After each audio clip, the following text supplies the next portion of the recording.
কই গো, তাড়াতাড়ি খাবে এসো, খাবার একটু ঠান্ডা হয়ে গেলে কত কথা শুনতে হবে। এই বলে দীপা নীলিমাকে ডাকতে লাগলো। নীল খাবার টেবিলে বসেই এক গাল খাওয়া মুখে দিয়েই মুখ থেকে খাবার বার করে দিল। এগুলো রান্না হয়েছে তোমার? কি রান্না করেছো এগুলো? তুমি কুমড়োর তরকারি খেতে ভালোবাসো, তাই তো করলাম। হ্যাঁ, খুব ভালো কথা, কিন্তু কুমড়োর তরকারিতে মাছের মাথা দিতে কে বলেছে?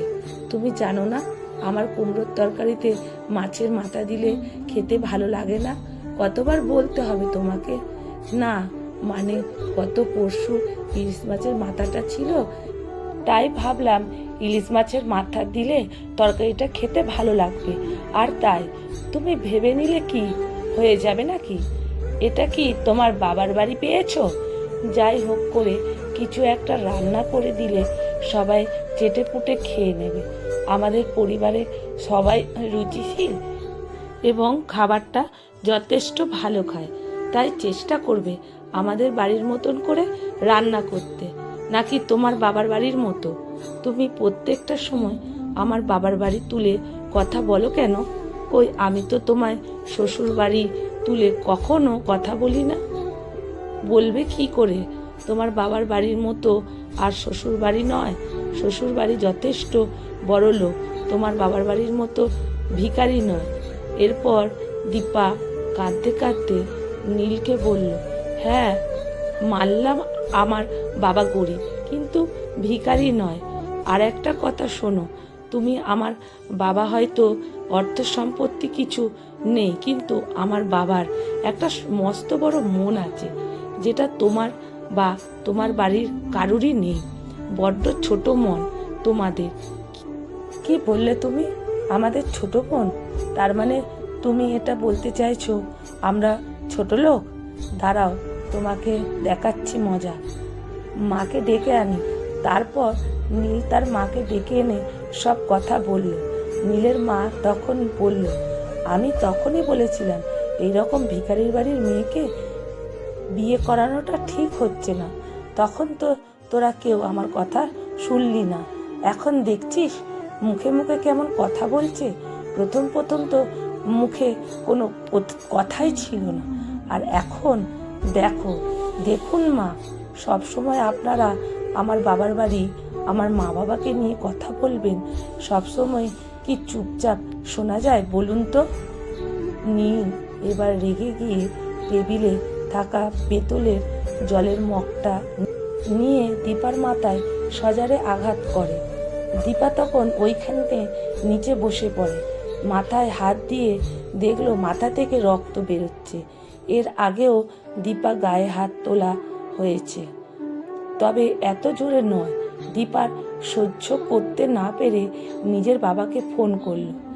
বাবা সব কিছু শোনার পর বললেন, তুই তোর জামা কাপড় গুছিয়ে নে, আমি যাচ্ছি তোকে আনতে। কিছুক্ষণ পর দীপার বাবা এসে গেল। দীপাকে নিজের বাড়ি নিয়ে যেতে চান।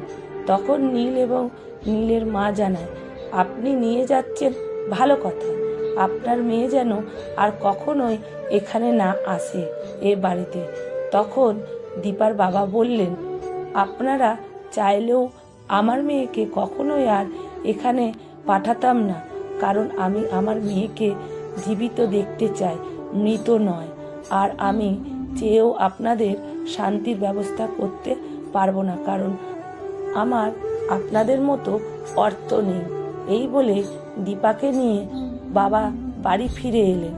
কিছুদিন যাবার পর প্রতিবেশীরা বলতে শুরু করলো, শ্বশুরবাড়ি যেমনি হোক, ওখানে মেয়েদের আসল জীবন, আসল ঘর। মেয়েকে মারুক ধরুক তবু ভালো, আর মেয়ে নিশ্চয়ই দোষ আছে, না হলে মেয়েকে মারবে কেন? মেয়েদের একটু সব কিছু সহ্য করতে হয়, মানিয়ে নিতে হয়। আমাদের সময় আমাদের মা বাবারা অন্যরকম ছিল, আর এখনকার মা বাবারা অন্য রকম। আমাদের মা বাবা বলতো যে শ্বশুরবাড়ি আসল ঘর, শ্বশুরবাড়ি মারুক ধরুক ওইখানে পড়ে থাকবি, মরতে হলে ওখানেই মরে যাবি। এমন কথা শুনে দীপার বাবা তখন বললেন, দেখুন কাকিমা, আপনারা মা বাবার হয়তো অনেক সন্তান ছিল, তাই হয়তো এরকম বলতো, কিন্তু আমার তো একটাই মাত্র মেয়ে, তাহলে কি করে বাড়িতে বসে মেয়ের মৃত্যুর প্রহার গুনব বলুন তো আমাকে।